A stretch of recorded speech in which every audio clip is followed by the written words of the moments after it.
حالانکہ ہونا یہ چاہیے کہ وہ حکومت کو کما کے دے, for example P S O اور steel mills, P I A, Pakistan railway, Pakistan railway ہمیں کما کے دے, لیکن گورنمنٹ الٹا انہیں پیسے دیتی ہے. تو وہ کہہ رہے ہیں کہ اس میں آپ پرائیویٹائزیشن کریں, خاص طور پہ اسٹیل ملز اور اس طرح کے کچھ ادارے. اس کے علاوہ وہ کہہ رہے ہیں کہ آپ وہ کریں ایڈیشنل ٹیکسز, وہ کریں امپورٹ کے اوپر جو آپ نے جی ایس ٹی بڑھانے کی بات کریں 17 to 18%, یس 18% آپ جی ایس ٹی بڑھائیں. یہ جو ہم نے امپورٹس کے اوپر اس وقت کنٹرول کیا ہوا ہے, اس کے بارے میں آپ کو بتاؤں کہ ورلڈ ٹریڈ آرگنائزیشن کی یہ بائی لاز ہیں اور ہم سگنیٹری ہے ورلڈ ٹریڈ آرگنائزیشن کے, کہ آپ بہت عرصے تک آپ امپورٹس کو بند نہیں کر سکتے. یہ آپ کی پروٹیکشنسٹ اکنامک پالیسیز میں آتی ہیں, اور آپ کسی ٹائم تک کر سکتے ہیں, لیکن اس سے زیادہ. اور اس وقت ہماری اسینشلی ہماری امپورٹس بند ہیں. ہمارے یہاں کوئی essential life saving medicine, medical equipments, electrical appliances, even defence imports ہماری نہیں ہو پا رہی, کیونکہ ہمارے پاس پیسے نہیں ہے کہ ہم اس کے لیے پے کریں. اب اس مہینے فیبروری میں آئل شارٹیجز بھی ایکسپیکٹڈ ہے, کیونکہ کچھ پرائیویٹ جو آئل امپورٹرز ہیں ان کو ایل سیز اوپن کرنے میں مشکلات تھی. ریفائنریز بند ہو چکی ہیں, 2-3 ریفائنریز. جی, ایک پاکستان کی سب سے بڑی ریفائنری غالباً کراچی میں وہ بند ہوئی ہے, بائیکو کی. دیکھیں ہماری جو ہمارا جو ایون جو ہمارا ایکسپورٹ کا جو سیکٹر ہے نا پاکستان کا, وہ بھی امپورٹس کے اوپر ڈیپینڈنٹ ہے. آپ کا جو ٹیکسٹائل سیکٹر ہے اس میں جتنی بھی مشینری ہے, اکوپمنٹ ہے, کچھ اس میں بہت سارے وہ ہیں جو را مٹیریل یوز ہوتا ہے, وہ بہت ساری چیزیں آپ امپورٹ کرتے ہیں. آپ کھانے پینے کی چیزیں میں ایڈیبل آئل دیکھیں, یہ سن فلاور آئل, یہ ساری چیزیں, ایون گندم تک آپ امپورٹ کر رہے ہیں. $4 بلین کا ہمارا خالی ایڈیبل آئل کا بل ہے, اس سے ڈبل 3 ٹائم زیادہ پھر ہمارا کروڈ آئل کا بل ہے. یعنی یہ وہ چیزیں ہیں جس کے بغیر شاید گزارا کرنا مشکل ہے. لیکن ایسے ایک چیز اور, مطلب جب ہم دیکھتے ہیں ساتھ میں افغانستان ہے, 50 سال سے جنگ زدہ ملک ہے, ایران ہے, جب سے سنتے جی سینکشنز لگی ہوئی, امریکن سینکشنز لگی ہوئی, اور جب امریکہ سینکشن کر لیتا ہے تو اس کا مطلب ہے کہ پوری دنیا پھر اس کے ساتھ ہوتی ہے.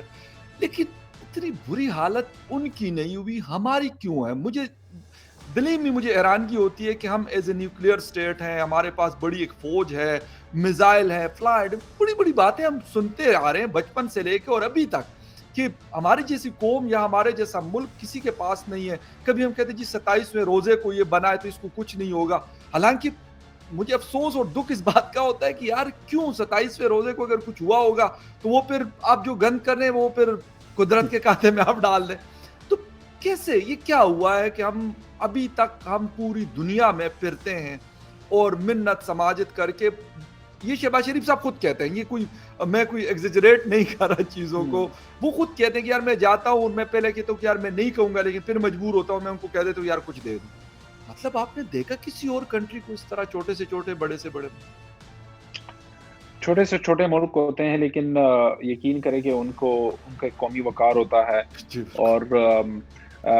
وہ جو ہے نا اس طرح کسی کے سامنے, اور خاص طور پہ اپنے دوستوں کے سامنے کچکول نہیں وہ کرتے, پھیلاتے.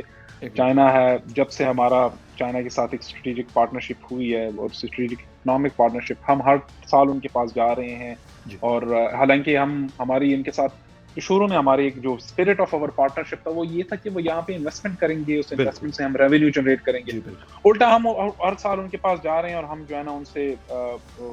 ایڈ مانگ رہے ہیں, لون مانگ رہے ہیں, اپنے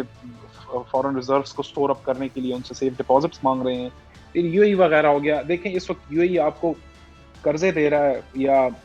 ڈپازٹس آپ کے پاس رکھ رہا ہے, دوسری طرف انڈیا میں وہ billions of US dollar investment کر رہا ہے. ایون کچھ اماراتی بزنس مین اب جو انڈین آکوپائڈ کشمیر ہے وہاں پر وہ انویسٹمنٹس کا سوچ رہے ہیں, انفراسٹرکچر ٹورزم کے اندر وہ انویسٹ کرنا چاہ رہے ہیں. یعنی ہمارا جو کشمیر ہے پاکستان کے پاس, اس میں کیوں یہ اپرچونیٹیز ہم نہیں ایکسپلور کر پاتے؟ اماراتی بزنس مین یہاں پہ کیوں نہیں آتے؟ کیونکہ یہاں پہ کنڈیوسو انوائرمنٹ ہی ہم نے نہیں دیا. ہماری پرائیورٹیز ہی کچھ اور ہے, ہم نے بزنس یہاں پروموٹ ہی نہیں کرنا. ہماری پرائیورٹیز تو ہے کہ بھائی یہاں پہ کس طرح پاور سٹرگل کی جائے, کس طرح ایک ادارہ دوسرے ادارے کے کام میں مداخلت کرے اپنا کام چھوڑ کے. یہ چیزیں ہماری پرائیورٹی میں. آپ نے افغانستان, ایران وغیرہ کی مثال دی, وہ ہمارے مقابلے میں چھوٹے ملک ہیں, چھوٹی آبادی ہے, لیکن انہوں نے پھر بھی, بلکہ افغانستان تو ایک جنگ زدہ ملک ہے, پچھلے 40-50 سالوں سے وہ جنگ میں, لیکن یہاں پہ حالات میں سمجھتا ہوں کہ ابھی بہت زیادہ خراب ہے. انفلیشن بہت زیادہ اٹھائی ہے. ایران نے تو یہ کیا ہوا کہ ایران نے اوور دا ایئرز اپنی اکانومی کو سینکشن پروف کیا ہوا ہے, اور وہ اپنے جو اس نے سپلائی چینز ہیں اس کو بڑا انڈیپینڈنٹ کیا ہوا ہے, ہر چیز خود ہی وہ کرتا ہے, آئل اینڈ گیس بھی اس کے پاس اپنی ہے, پھر کھانے پینے کی چیزیں بھی وہ خود ہی پروڈیوس کرتا ہے, جو کچھ ٹریڈ ہے وہ رشیا کے ساتھ کر رہا ہے, ویٹ وغیرہ اور وہ چیزیں امپورٹ کر رہا ہے, لیکن انہوں نے اپنا اکانومی کو انسولیٹ کیا ہوا ہے فرام سینکشنز, کیونکہ انہیں پتا ہے کہ یہ sanctions they will not go away anytime soon, اور یہ رہیں گی کافی عرصے تک رہیں گی, کیونکہ جو ان کے ایمبیشنز ہیں of becoming a nuclear power, اور جو کہ وہ سمجھتے ہیں کہ ان کے لیے وہ ان کی سلامتی کے لیے ایک بڑی امپورٹنٹ چیز ہے, وہ سمجھتے ہیں, تو وہ انہوں نے وہ ایمبیشن اپروو کرنا, وہ ایمبیشن انہوں نے پورا کرنا ہی کرنا ہے.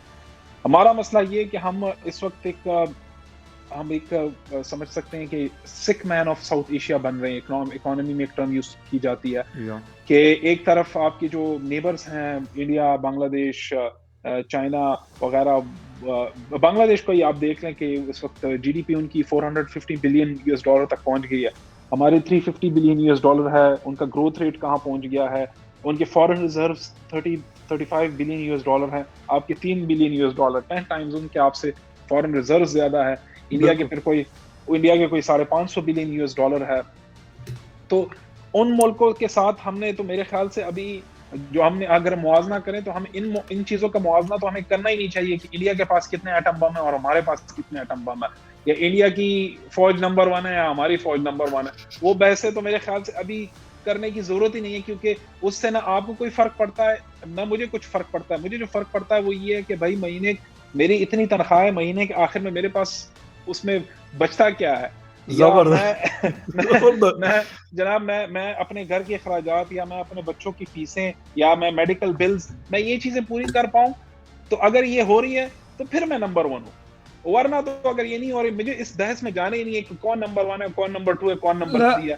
ایسا مطلب ایک بات تو بڑی کلیئر ہو گئی ہے کہ, اور یہ بات مجھے آپ کی بہت پسند آئی کہ واقعی اگر ہم اس ریس سے نکل آئے کہ یار ہم نے مقابلہ کرنا ہے, اگر مقابلہ کرنا ہے تو ان کے پاس $596 بلین سعودی عربیہ کے بعد پانچویں بڑے ریزروائر کی ہندوستان کے پاس ہے, ٹھیک ہے. اس کے بعد باقی بہت ساری چیزیں, آپ نے انویسٹمنٹ کی بات کی سر, یہاں پہ آپ کے اسلام آباد, لاہور, کراچی میں کوئی انویسٹمنٹ کے لیے تیار نہیں ہے, تو کشمیر اور گلگت بلتستان تو آپ مجھ سے بہتر جانتے ہیں وہاں پہ انفراسٹرکچر کا کیا حال ہے, کمیونیکیشن سسٹم کا کیا حال ہے, باقی اور کیا مسائل ہیں, تو کوئی جائے گا. ابھی تک آپ مجھے یہ بتا دیں کہ انگریز نے اسلام آباد کے اندر جو ریلوے لائن مرگلہ میں چھوڑی ہوئی ہے, وہ کہتے تھے کہ یہ کشمیر تک جائے گی. انڈین ریلوے جو ہے کنیکٹیویٹی جموں اور پتہ نہیں کہاں تک, لداخ تک وہ کر چکے ہیں, ایئرپورٹ تک وہ بنا چکے ہیں جس پہ انٹرنیشنل فلائٹس جاتی ہے سری نگر ٹو شارجہ اور دبئی کے لیے. ہم کیا کرتے ہیں, ہم صرف سر بڑی بڑی باتیں کرتے ہیں اور ہم کہتے ہیں کہ ہمارے جیسے لوگ نہیں ہیں, ہماری جیسی قوم نہیں اور ہمارے جیسا ملک نہیں ہے. لیکن یہ ایک ایلوژن والی دنیا میں ہم رہتے ہیں, اس سے ہم نکل پائیں گے یا اسی طریقے سے ہم نے وہ شتر مرغ کی طرح ریت میں سر چھپایا ہوگا اور ہم کہیں بس جی سب کچھ ٹھیک ہے؟ میرے خیال سے ہمیں بحیثیت قوم ہمیں یا تو مجھے لگتا ہے کہ اس وقت ہمیں IMF آئینہ دکھا رہا ہے, ہم کیونکہ ایک اپنے آپ کو تو آئینہ نہیں دکھا سکتے, تو ہمیں میرے خیال سے IMF اس وقت ایک میں سمجھتا ہوں پروگرام ان کا بہت سخت ہے اور شرائط بڑی سخت ہے, لیکن کچھ ان کی جو ڈیمانڈز ہیں, جس میں ایک ڈیمانڈ یہ تھی کہ جو گریڈ 17 سے 22 تک کے جو سرکاری ملازمین ہیں وہ اپنی بھی اور اپنے فیملی کے بھی ایسٹس ڈکلیئر کریں. تو میں نے میری فیورٹ ڈیمانڈ ہے سر, ویسے میں آپ کو سچی بتا دوں, مجھے تو بڑی خوشی ہوئی, میں نے بھی ٹویٹ کی تھی کہ یہ تو بڑی زبردست ڈیمانڈ ہے اور یہ تو ہم بھی کر رہے ہیں, تو یہ IMF تو میری اور آپ کی تھوڑی سنیں گے. اگر اس طرح کی کچھ اور بھی ڈیمانڈز کی جائیں اور کچھ اور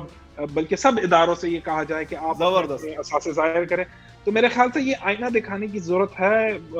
یہ ملک پہلے بھی انگریزوں نے ٹھیک کیا تھا, تو اگر IMF آ جائے اور اس طرح کے کچھ پالیسی ریفارمز یہاں پر ہمارے اوپر مسلط کر دیں,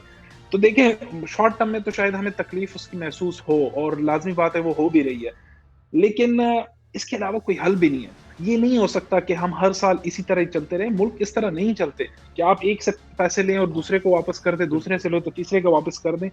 یہ کس طرح ہوتا رہے گا؟ اور آپ دیکھیں فخر, اس وقت آپ کی آبادی جو گورنمنٹ آف پاکستان کہہ رہی ہے وہ کہہ رہی ہے کہ 22 کروڑ آبادی ہے, لیکن میں اس بات کو نہیں مانتا کیونکہ یہ سینسس فراڈ ہے. یہ کم از کم یہ 30 کروڑ کی آبادی ہے. ورلڈ بینک کی یہ پریڈکشن ہے کہ 2040 میں پاکستان کی اب